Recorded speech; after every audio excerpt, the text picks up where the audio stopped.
What is going on, YouTube? It is your boy MrBaboon back with a reaction video.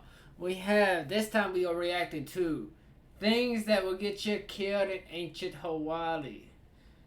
So, we're going to react to this. I'm excited. I didn't even know anything about, you know what I mean? So we're going to react to this, all that good stuff. Like always, I will have the video and the channel link down below in the description if you guys want to check it out for you guys to sell, if you guys can do that.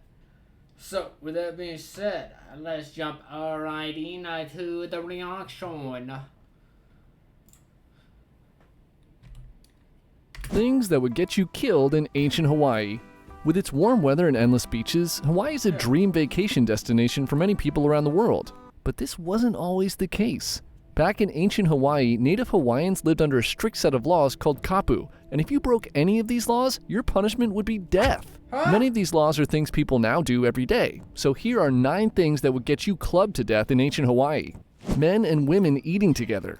Imagine you've got a hot date. You pick her up from her hut and walk her down to the beach for a romantic picnic. You sit down and break out some bananas to share, and you guys start eating. Suddenly, a nearby fisherman who is watching you from a distance is screaming and pointing at you, and the next thing you know, you're watching in horror as your date has her head shoved onto a rock and proceeds to get her skull bashed in with a club.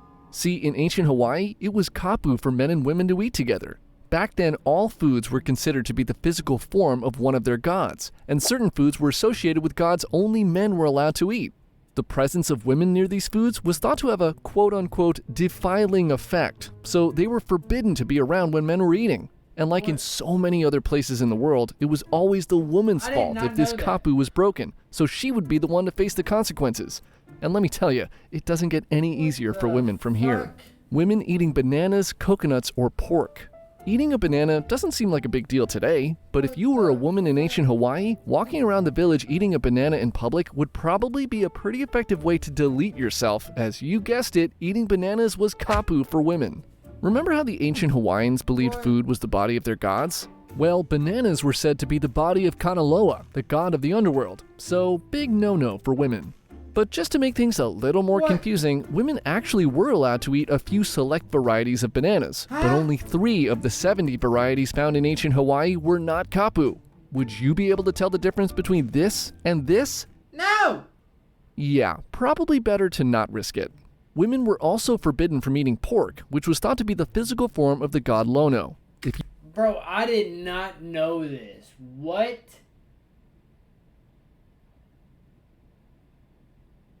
Bro, I did not know this shit. What?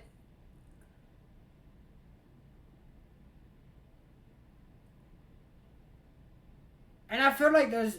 Bro, I need to do research. I need to know everything about ancient Hawaii now. If you were a woman and you were tired of fish and wanted to eat some red meat, the only option you had was to eat your dog instead. No cows or sheep in ancient Hawaii. Back then, Hawaiian dogs weren't lovable members of the family like they are now. These dogs, called poi dogs, were too small to be used for hunting. Not to mention, they were pretty dumb, so they were only kept around as a lucky charm for children and for food. Did I mention the original breed of poi dog the ancient Hawaiians raised is now extinct? They must have been delicious. Women were also not allowed to eat coconuts, which was the body of the god of war, Ku, because when I think of war, the first thing that comes to mind is coconuts. Looking directly at a chief. Imagine you're in an ancient Hawaiian village, and you hear a crowd of people outside. You walk out of your hut and see a royal procession. Ooh, fun! You scan down the parade until you realize the chief is there, and you accidentally lock eyes with him. He stares back and slowly points at you, and suddenly, your head is on a rock getting bashed in.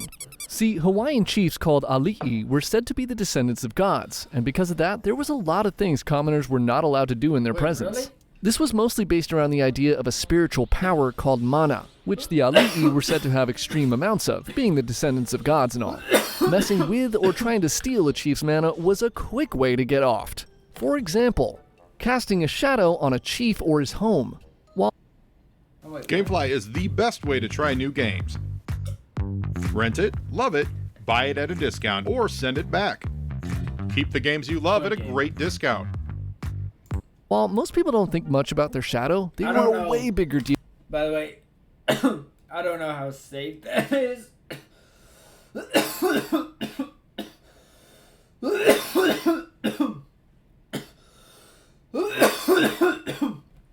I wasn't talking about the ad itself. Like the website itself. I was just talking about the game in general. It's a fun game. I don't know how safe that website is to use or not, so do some research before I'm going to state that. Deal in ancient Hawaii. A commoner was obviously not allowed to touch a chief, but if you weren't careful, you might slip up and accidentally cast a shadow on him. And this was basically a death sentence. Really? Shadows were thought to be an extension of the person, so casting a shadow on a chief was basically the same as you sticking a finger in his belly button. What? But that's not all. Even casting your shadow on the chief's home was a punishable offense. What? One level above casting your shadow on a chief or his hut was stepping on his shadow. Even if it was an accident, this was viewed as you trying to mess with his mana, the ultimate insult that would get you quickly put down. Knowing these kapu laws existed, some chiefs would actually make an effort to only walk around at night, so nobody would accidentally unalive themselves by casting a shadow the wrong way. Touching hair or fingernail clippings of a chief. Even chiefs needed to get their hair cut and fingernails trimmed, but if you were a commoner, you definitely did not want to be around when that happened. If a commoner touched the hair or nail clippings of a chief, this was considered kapu and punishable by death. Damn. Must have been pretty hard finding a barber for these guys. The Hawaiians believed that a person's mana was in their hair and nails so that they could be used to put a curse on them. Because of this, Hawaiians burned or buried these things. So if a commoner was ever caught touching the hair or fingernails of a chief, it was assumed they had bad intentions and they would be killed immediately. Wearing yellow or red. The chiefs in ancient Hawaii, much like the chiefs of today, were known for wearing red and yellow. They wore fancy cloaks, capes, and helmets made of tiny red and yellow feathers collected from 2 native birds. These birds were so tiny that it took a lot of time and energy to catch the amount necessary to make a full cape. And since these feathers were the only source of those colors in ancient Hawaii, anyone wearing red or yellow was presumed to be royalty. If it was found out you were not, it was a quick, clubby death for you for impersonating the descendants of the gods. Standing taller than a chief in his presence. Bro, there are so much things that will get you whacked in ancient Hawaii. They would just get you, you're gone, you're out of here.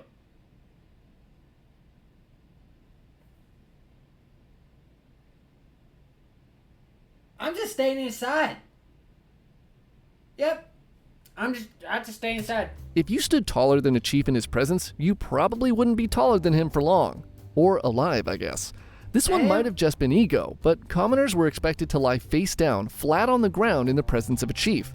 If anyone stood taller than him, this was kapu, and would quickly lead to their head getting bashed in.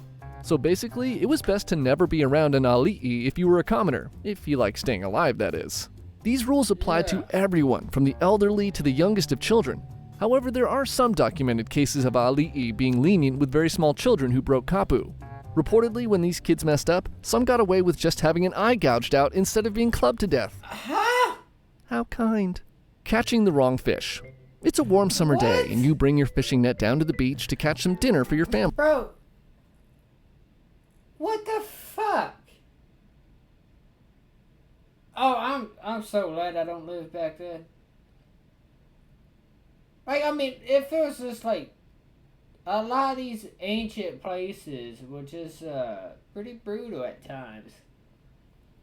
Not saying all of them was. I mean, there's a good chance that not all of them was, you know what I mean? Not brutal and, you know what I mean? But, I mean... Family. You throw a perfect cast, and you're excited to see what you'll be eating tonight. But when you check your net, you're horrified to see what you pull up. You quickly try to loosen the fish stuck in the net, and you throw it back into the water, but it's too late. It's already dead. And as it slowly sinks to the sandy ocean floor, it lifelessly stares back at you, almost as if it's whispering, "You're next." Hey, with Priceline VIP Family, you can unlock deals 5 times faster. You don't even have to be an actual fan. Because honestly, you probably were. Catching certain fish at certain times of the year was kapu in Hawaii, and surprisingly, these rules made a lot more sense than some of the others in this video.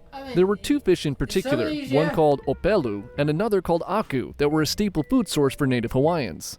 The Hawaiians understood that these fish had breeding and spawning seasons, so it was kapu to catch them when they were getting busy making baby fish. This ensured the population of these species were always plentiful, and the villagers always had enough food to eat. Another fish that was kapu was called the moi, which was only to be eaten by the ali'i. Now, I've heard that this is one of the most delicious fish you can catch in Hawaii. So I'm guessing the thinking here was, if those annoying poor commoners got a taste, there wasn't going to be enough for the royalty. Evidently, even in modern Hawaii, it's against the law to catch moi in certain months. But at least you won't get your skull caved in if you accidentally hooked one out of season. Chanting. Unlike today, where mystical Hawaiian chants can be sold online for profit by spiritual gurus without any form of punishment, it was a completely different story for ancient Hawaiians. If a commoner chanted in ancient Hawaii, it was basically like calling out for an executioner to come and put you down right away. Damn. See, chanting was serious business back then, and it was a practice reserved exclusively for high priests called kahuna, or those taught by master chanters. These chants, called oli, were thought to be spiritually powerful, and to ensure they were performed correctly and only by well-trained individuals, strict kapu were put into place. Some of the ways chanting could get you in trouble were unauthorized chanting performed by unapproved individuals, kind of like this. Na amakua. Na amakua. Misusing chants in a way that was not its purpose. Na amakua. Incorrectly reciting words in the chant. Oh my kai. Failing to stick to the proper rituals for a chant. Na kuhuna. Na. Chanting as a woman. Aloha mai. I did not know that. Aloha mai. Okay, to be honest, while this one is true, I just wanted to show you guys these clips because I thought they were pretty hilarious. If you didn't see anything, it's because we got copyright struck and I had to delete them, but hopefully you did. I'm sure these ladies are nice, but if this was ancient Hawaii, they would definitely be headed for the clubbing rock for breaking all kinds of kapu. I mean, that's just kind of crazy to think about.